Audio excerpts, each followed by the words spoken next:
आणि आता पाहणार आहोत बीड हत्या प्रकरणासंदर्भातल्या टॉप 9 बातम्या। आकाचं कनेक्शन थेट महासत्ता अमेरिकेपर्यंत। कराडकडून जप्त सिम कार्ड अमेरिकेमध्ये रजिस्टर। सूत्रांची माहिती। वाल्मिक कराडकरच्या मोबाईल जप्तीनंतर धक्कादायक माहिती। निवडणूक काळामध्ये याच सिममधून अनेक फोन एसआयटीला संशय। आता तुम्ही नाविन्यपूर्ण योजना सांगितली की अमेरिकेवरून धमकी देतो, आता वापरत असेल तेही करत असेल, आका काय काय नाही करू शकत। खंडणीला आडवा आला म्हणूनच संतोष देशमुखांना संपवलं, एसआयटी खरं बोलतेय। आमदार सुरेश धस यांचा आरोप।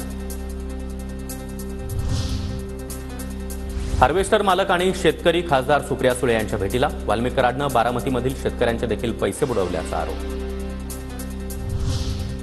मंत्री धनंजय मुंडेंनी वैजनाथाचं दर्शन घेतलं। पंतप्रधान मोदींनी आमदारांसोबत घेतलेल्या बैठकीला दांडी। तर पूर्वनियोजित कार्यक्रमामुळे धनंजय मुंडे मंत्रिमंडळ बैठकीला गैरहजर होते। त्यांनी मुख्यमंत्री आणि दादांना माहिती दिली होती। आदित्य तटकरे यांची प्रतिक्रिया। वाल्मिक कराडच्या जामीन अर्जाला सीआयडीचा विरोध। शनिवारी केस कोर्टामध्ये जामीन अर्जावरील सुनावणी। तर वाल्मिक हा मकोकाचा आरोपी आहे। खंडणी आणि हत्या एकमेकांशी जोडलेली घटना।